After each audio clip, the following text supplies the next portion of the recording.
रायगढ़ जिले के सुधागढ़ तालुका के चिवे गांव में जमीन के फेरफार रिकॉर्ड को लेकर बड़ा विवाद सामने आया है। ग्रामीण किसानों ने आरोप लगाया कि उन्हें बिना किसी नोटिस या सूचना के जमीन के बंटवारे को मंजूरी दे दी गई, जिससे वे आक्रोशित हो गए। इस मामले को लेकर किसान सुधागढ़ पाली तहसीलदार कार्यालय पहुंचे और लिखित शिकायत सौंपकर जांच की मांग की। किसानों के अनुसार मौजे चिवे के सर्वे नंबर 3 की जमीन उनकी पैतृक संपत्ति है और उनके नाम पर 7/12 उतारे भी मौजूद हैं।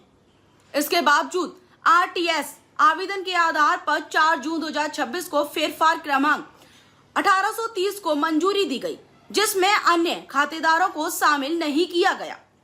किसानों ने इसे नियमों के खिलाफ बताते हुए आदेश रद्द करने और निष्पक्ष जांच की मांग की है। अब पूरे मामले की जांच पर सभी की नजरें टिकी हुई हैं।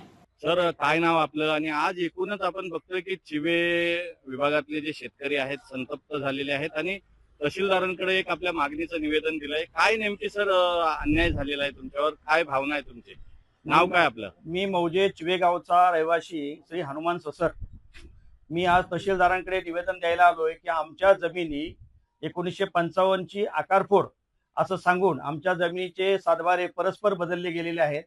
आमच्या जमिनीवरचा जो आमचा जो आकार आहे, क्षेत्र आहे, ते क्षेत्र परस्पर बदलून आता उदाहरणार्थ माझं क्षेत्र 8 गुंठ होतं, 8 गुंठ्याचं 5 गुंठ केले, दुसरं 12 गुंठ होतं, 12 गुंठ्याचं 8 गुंठ, असे अनेक शेतकऱ्यांचे परस्पर सातबारे बदलले गेलेले आहेत।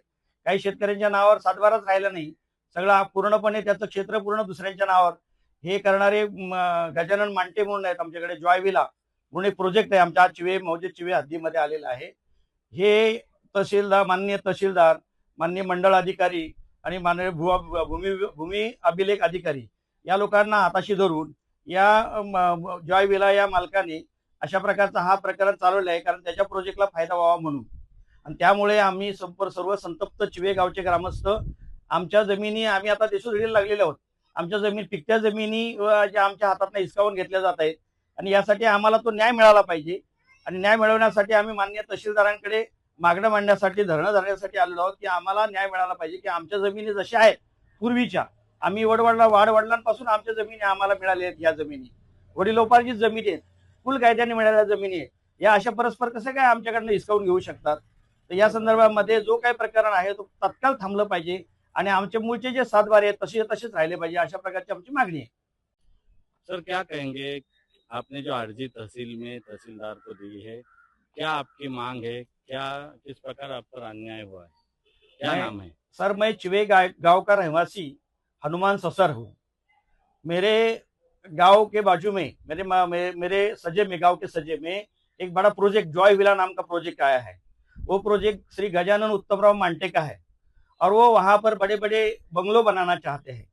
लेकिन हमारी जो जमीन है, हमारी खेती है, वो तहसीलदार और मंडल अधिकारी और भूमि अभिलेख अधिकारी इन लोगों के साथ मिलकर हमारी जमीन वो लाटना चाहता है, हमारी जमीन लेना चाहता है, क्योंकि हमारे जमीन का जो क्षेत्र है वो पूर्ण नष्ट कर दिया है। कई शेतकरों का सातबारा ही पूरा खाली हो गया है, तो शेतकरी कहाँ जाएंगे? शेतकरी की उपासमारी होंगी, भूखे मरेंगे शेतकरी।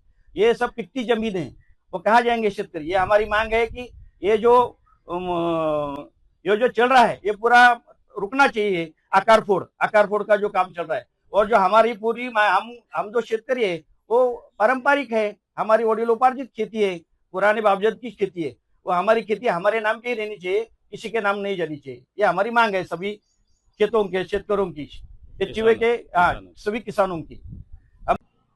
दादा, काय नाव आपलं आणि काय मागणी आहे? एकूणच आपण पाली तहसीलदार यांना निवेदन दिलेलं आहे, काय सांगाल?